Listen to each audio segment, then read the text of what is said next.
Hello friends, welcome to MTC. मैं हूं KP sir. मैं आप लोगों को प्रश्नावली 6.2 का क्वेश्चन नंबर 4 बताने जा रहा हूं। इसके पिछले के वीडियो में मैं क्वेश्चन नंबर 1 से 3 तक बता चुके हैं और मैं चाहता हूं कि आप लोगों को इम्पॉर्टेंट क्वेश्चन ही फिलहाल दूँ, चूँकि बहुत क्वेश्चन ऐसे भी होते हैं जिसके कोई एग्जाम में महत्व नहीं होता है। तो इसमें आपको बताया गया है कि जो भी इम्पॉर्टेंट क्वेश्चन जो है मैं कराना चाहता हूँ, और जो इम्पॉर्टेंट क्वेश्चन नहीं है उसको मैं चाहता हूँ कि थोड़ा छोड़ दूँ। तो चलिए, अब इसके पहले आप लोग चीज़ कि देखेंगे कि जैसे कि इसके पहले मैं थेल्स प्रमेय आप लोगों को पढ़ा चुका हूँ और थेल्स प्रमेय का विलोम, और उस समय भी मैं जोड़ दिया था कि आप लोग थेल्स प्रमेय और थेल्स प्रमेय का विलोम याद कर लेंगे। तो जिन लोगों को थेल्स प्रमेय और थेल्स प्रमेय का विलोम याद होगा तो ये जो क्वेश्चन बनाने में कोई दिक्कत नहीं होगी। और जिन लोगों को थेल्स प्रमेय और थेल्स प्रमेय का विलोम नहीं याद होगा तो उन लोगों के लिए यह सबसे कठिन है, क्योंकि ज्योमेट्री मैथमेटिक्स में एक कठिन होता है जो कि समझ में नहीं आता है। इससे कारण ये है कि थ्योरम ऑफ अभिग्रह यह यदि किसी स्टूडेंट्स को याद नहीं है, किसी विद्यार्थी को याद नहीं है, तो वो जो है इसको सॉल्व करने में सक्षम नहीं होगा। यदि याद है तो सॉल्व कर बिल्कुल आसान है, इसमें कोई दिक्कत नहीं है। जैसे मानकर चलिए कि जैसे आपको दिया है कि डी जो है क्या है, डी पावर ए सी है। डी जो है डी ए सी के समानांतर कह रहा है। ये आपका डी हो गया और ये ए सी हो गया, इसके समानांतर कह रहा है। और डी एफ जो है ए के समानांतर कह रहा है। तो जो बच गया डी एफ है वो क्या है, ए के समानांतर है। तो यदि इस तरह से स्थिति है तो आपको सिद्ध करना है कि बी एफ बाटा एफ ई बराबर बी ई बाटा ई सी होगा। तो चलिए आप फिगर पर देखिए कि ऐसा कैसे हो सकता है। तो पहले तो इसको समझिए कि कैसे हो सकता है। जैसे डी एफ जो है किसके समानांतर है, ए सी के, सॉरी डी जो है ए सी के समानांतर है। तो अब जो कह रहा है मतलब जितना आपसे कहा जाता है उतना ही आकृति आपको देखना होता है, फाजुल आकृति आपको देखना नहीं होता है। क्या करना होता है, जितना कहा जाता है। तो एक तो आपको त्रिभुज होगा, थेल्स प्रमेय के अनुसार एक त्रिभुज होगा। तो मान लीजिए कि आपका ए बी सी एक त्रिभुज है, क्योंकि आकृति में कह रहे हैं ना, पूरे आकृति में देखना है। तो ए बी सी एक त्रिभुज की आकृति है और जिसमें डी और ए सी समानांतर है। इस स्थिति में मान लीजिए कि डी एफ और ए नहीं दिया गया है। कौन कौन नहीं दिया गया है, ये ए और डी एफ नहीं दिया गया है। तो यदि इसको हटा दें तो आपके लिए क्या प्राप्त होगा। देखिए मैं इसको हटाकर आपको फिगर समझा रहा हूँ, इसको बाइक को भी समझिए कि क्या प्राप्त होगा। जो कह रहा है उसी के अनुसार मान लीजिए कि ऐसे एक हमने इसका आकृति बना दिया जिसमें ए बी सी हो गया हमारे, और ए सी के समानांतर एक रेखा है डी ये जो पहला शर्त कह रहा है। तो डी जो है आपका क्या है, ए सी के समानांतर है। डी ए सी के समानांतर है। तो अब थेल्स प्रमेय में देखिए कि यदि किसी त्रिभुज में एक भुजा के समानांतर कोई रेखा खींची जाती है तो अन्य दो भुजाओं को जिन दो बिंदुओं पर काटती है वो भी बिंदु उन भुजाओं को समान अनुपात में बांटते हैं। तो इसमें क्या है कि AC के समानांतर D खींची गई है, इसका मतलब कि DD बाटा DA बराबर DE बाटा AC हो जाएगा, यही न होगा इसमें। तो एगो तो आपको इस शर्त मिल जाएगा, एगो तो शर्त आपके यहाँ से मिल जाएगा ना कि जैसे उसमें BE बाटा EC है तो BE बाटा EC तो आपको मिल गया, यानी यहाँ पे यदि इसका लिखिएगा तो ये आपको मिल गया। और बाएं वाला के स्थान पर क्या मिला है, AD मिला है। और घबराइए मत, वो भी आपको आ जाएगा।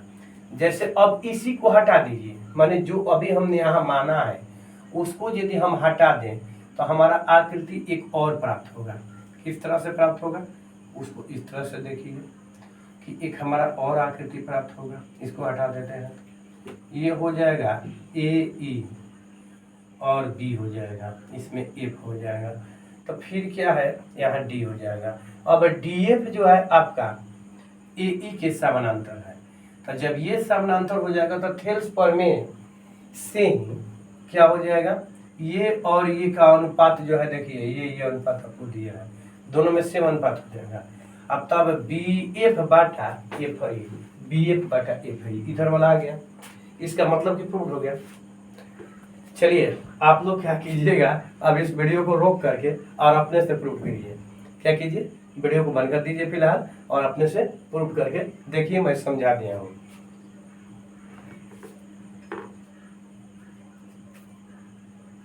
है अब जो है इसको छोड़ देते हैं तो हमारा हो जाएगा, क्योंकि इसको लेंगे तो वो होगा, छोड़ देंगे पहले 50 कोई दिक्कत नहीं है, तो ले लेंगे तो हो जाएगा त्रिभुज ए, इसको ले तो ए बी सी लिखिएगा, ए बी सी में डी ई पैरेलल ए सी, ये कहाँ से आ गया, दिया है, ए बी सी में डी पैरेलल ए सी दिया है। तो इसलिए जब ये समानांतर हो गया तो अभी आपको समझा है, इसमें हो जाएगा बी डी बाटा डी ए अब बराबर बी ई बाटा ई सी, ये एगो आपका हो गया।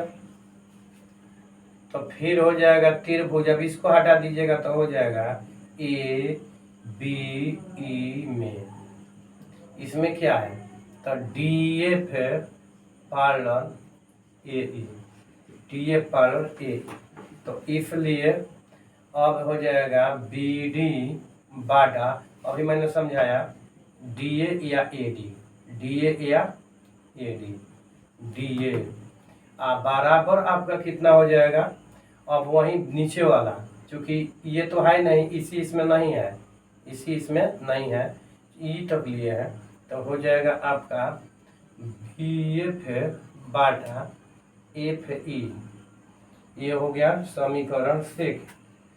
अब समीकरण फर्स्ट और समीकरण सेकंड से, समीकरण फर्स्ट और समीकरण सेकंड से दोनों को मिलाइएगा तो देखिए ना, इसमें क्या है बी डी बाटा डी ए, इसमें भी है बी डी बाटा डी ए, इसमें भी, तो हटा देंगे तो हमारा बी एफ बाटा एफ ई बराबर बी ई बाटा ई सी प्रूव हो जाएगा क्या,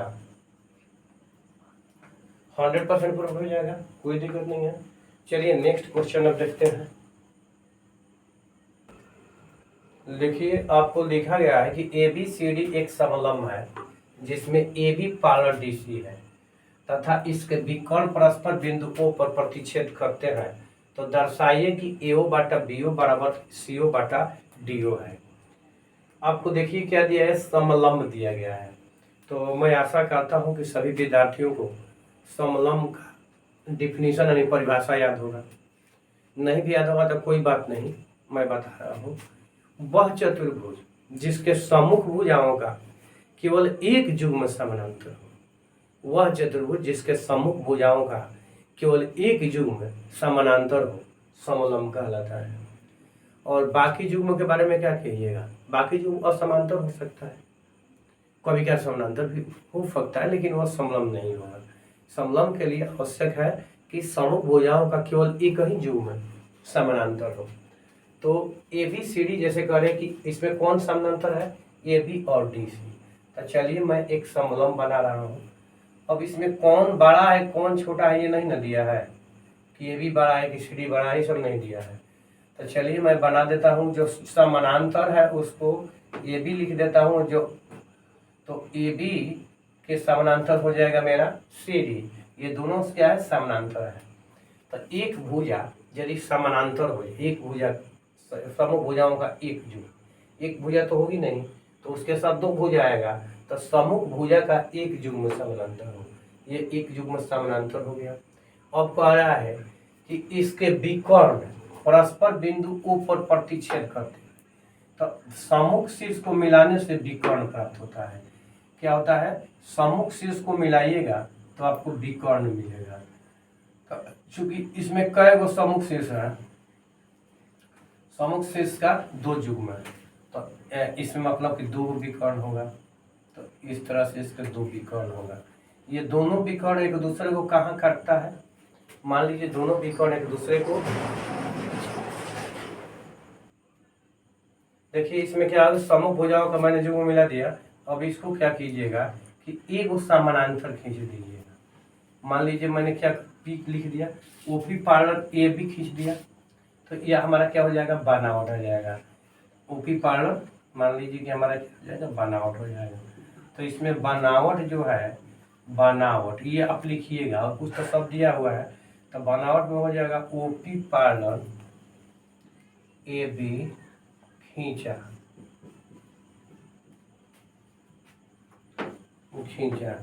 इसमें इसको क्या किया, खींच दिया, ओपी ए बी के समानांतर खींच दिया।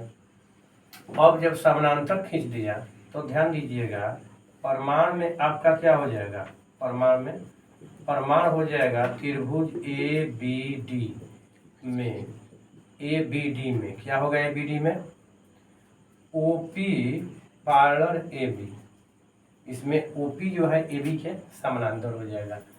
तो फिर आपका थेल्स पर में आ गया, थेल्स पर में कि किसी त्रिभुज में एक भुजा के समानांतर कोई रेखा खींची जाए और अन्य दो भुजाओं को जिन दो बिंदुओं पर काटती है, वो बिंदु उन भुजाओं को समानुपात में विभाजित करता है।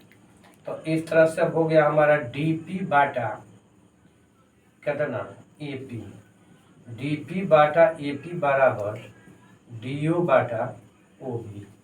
ये हमारा ए हो गया, डीओ बाटा ओबी क्या हो गया, डीओ बाटा ओबी। देखिएगा कि गलत नहीं ना लिखे हैं, तो ध्यान दीजिएगा डीपी लिखे हैं डीपी बाटा, तो उसमें क्या है, एओ बाटा ओबी लिखा है। खैर छोड़ दीजिए, वही चलिए, डीपी बाटा एपी, डीपी बाटा एपी बराबर डीओ, ऊपर से है तो ऊपर से समानुपाती होता है। आप थेल्स प्रमेय का यूज कीजिए और आगे बढ़िए। अब देखिए इसमें दूसरा क्या है कि चूंकि ए बी पैरेलल, आपको लिखना है चूंकि A B parallel C D, यह आपको दिया है, तथा ए बी पैरेलल क्या ओपी, ये आप खींचे हैं, तो इसलिए यह भी लिख सकते हैं कि ओपी पैरेलल भी आपका सी डी हो जाएगा। तो जब ओपी पैरेलल सी डी हो जाएगा तो इसको ले लीजिए त्रिभुज ए सी डी में, ए सी डी में। अब ओपी पैरेलल सी डी यहाँ जो आपका आया है, तो ओपी और सी डी जो है समानांतर हो जाएगा। तो इसका मतलब कि इसमें भी लिख सकते हैं डीपी बाटा एपी बराबर ओसी बाटा ओए, ओसी बाटा ओए। अब ये आपका सेकेंड हो जाएगा, क्या हो गया, सेकेंड हो गया। तो अब वो लिखिए समीकरण फर्स्ट और समीकरण सेकेंड से क्या कीजिएगा, तो इससे मिलाइएगा तो डीओ बाटा ओबी बराबर ओसी बाटा ओए आ गया। अब कहिए कि ये तो आ नहीं रहा है सर। ठीक है सर, हमको भी लग रहा है कि आ नहीं रहा है, तो एक काम कीजिए, यदि नहीं आ रहा है तो इसको सीधा क्रॉस मल्टीप्लिकेशन कीजिए। क्या कीजिए, क्रॉस मल्टीप्लिकेशन कीजिए। तो जब क्रॉस मल्टीप्लिकेशन कीजिएगा तो देखिए आपका क्या आ जाएगा, आ जाएगा ओए गुना डीओ बराबर ओसी गुना ओबी आ जाएगा। चलिए घबराइए मत, इस बार तो उम्मीद है कि आपका आ जाएगा। इसको या भी लिख दीजिए। अब इसमें आपको एओ लाना है, तो एओ तो बाया साइड में है तो ऊपर आ जाएगा। अब इसके नीचे दाहिना साइड में कुछ आ सकता है, चाहे ओसी लाइए या ओबी लाइए, आ जाएगा ना, कोई तो एक आ जाएगा। तो मान लीजिए हम ओबी ही ला देते हैं, क्योंकि हमको ओबी लाना है, तो मैंने नीचे ओबी ला दिया। अब इधर क्या बच गया, ओसी बच गया। ओसी या सीओ कोई अलग नहीं है, तो ओसी इधर जो है क्या है, वो एओ तो ऑलरेडी लिख चुके हैं, इससे बच गया डीओ। देखिए जो आपको दिया गया फिल करने के लिए हो गया क्या? हमको तो लग रहा है कि हो गया ए ओ बटा ओ बी बराबर ओ सी बटा डी हो। तो ये तो हम लग रहा है, तो लग रहा है कि हो गया। तो अब दर्शाने के लिए दर्शाइए, तो ये आप हिंदी में लिखिए दर्शाया, या अंग्रेजी में लिखिएगा तो शोड, दर्शाया। हिंदी में लिखिएगा दर्शाया, और इसी को लिखिएगा अंग्रेजी में शोड, SHOWED, शोड है। शोड माने बोना या दर्शाना, दोनों होता है। तो ये क्वेश्चन हो गया। चलिए नेक्स्ट क्वेश्चन बनाते हैं। देखिए आपका वही क्वेश्चन है, लेकिन थोड़ा सा इसमें लुक आपका चेंज हुआ है। जैसे आपको या उसमें समलम दिया था और यहाँ पर आपको समलम प्रूव करना है, तो उसी तरह से इसका ले लेते हैं फिगर, ताकि आपको बनाने में कोई परेशानी ना हो। तो इसमें भी हम वही ले लेते हैं। मान लीजिए यहाँ हमारा वो हो गया, इसको मिला दिया तो OP हो गया। अब ध्यान दीजिएगा कि आपको जो यहाँ पर दिया गया है उसको थोड़ा सा चेंजिंग कर लीजिएगा। AO बाटा OB सेम टू सेम वही क्वेश्चन है, मिला लीजिए बाटा DO।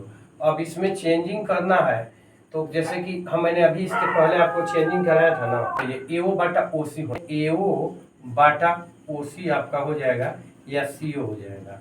और इसमें क्या होना चाहिए, OB बाटा OD, यही आपका होना चाहिए ना। तो देखिए AO बाटा OC, AO ये यहाँ पर AO है और OC इसके नीचे आ जाएगा। या फिर आपको यदि मान लीजिए नहीं ही समझ में आएगा तो पहले इसको गुना कर लीजिएगा।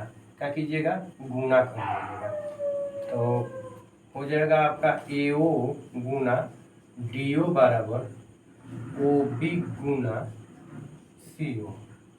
और देखिए जैसे कि आप इसको लेंगे तो इसमें अब क्या आने वाला है, ये समानांतर है AB के, तो DP बाटा AP लिखिएगा तो OD आएगा और बाटा में OB आ जाएगा, OD। तो OD भी आप लिख सकते हैं, OD बाटा OB, OD बाटा OB। देखिए अब इसके जब कीजिएगा तो इसमें भी माने अब इसको आप करना है, इसमें OD बाटा OB तो कर दिया ना, अब इसको चेंज करना है।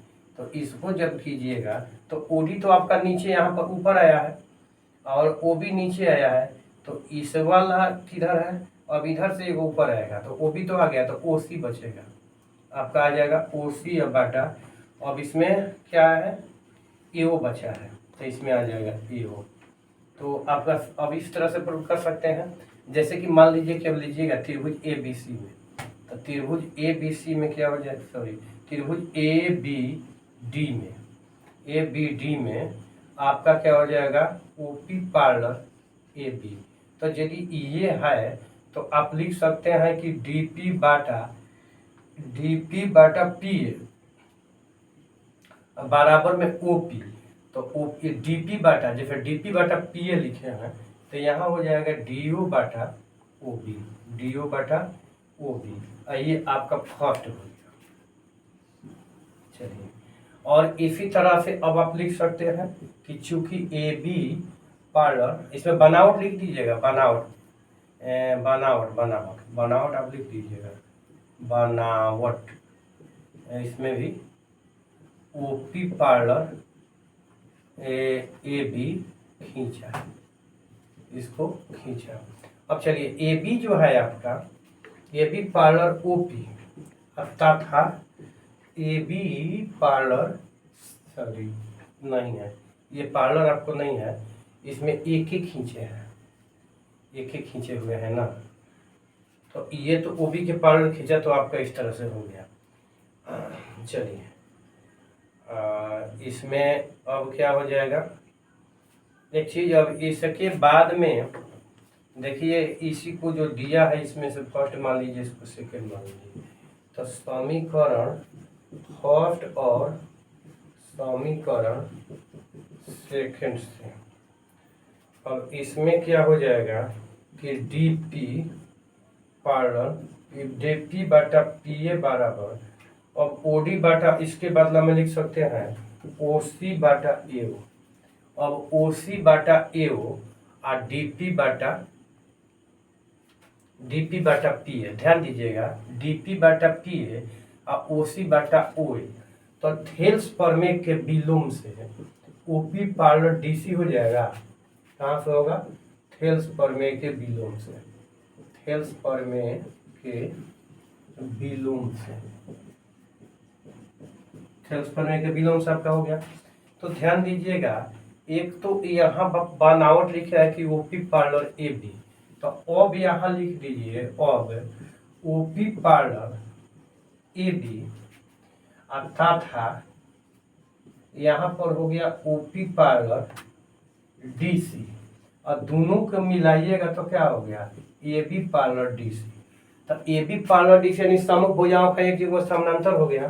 तो अतः आपको प्रूव करना था कि ए बी सी डी एक समलंब है, ए बी सी डी एक समलंब है। क्या हुआ? यह एक समलंब है। तो हाँ, तो स्टूडेंट सब देखिएगा, आप लोग जो क्वेश्चन बचा हुआ है अपने से बनाएंगे, जो नहीं बनेगा उसके लिए आप लोग कमेंट करेंगे तो मैं ऐसे बना भी दूंगा, लेकिन ऐसे उस सब का कोई मैं अनिवार्य नहीं मानता हूँ। आपको एग्जामिनेशन की दृष्टि से और कोशिश करेंगे तो इस तरह से हल हो ही जाएगा जितना मैं पढ़ा चुका हूँ। मिलते हैं नेक्स्ट वीडियो में नेक्स्ट चैप्टर के साथ।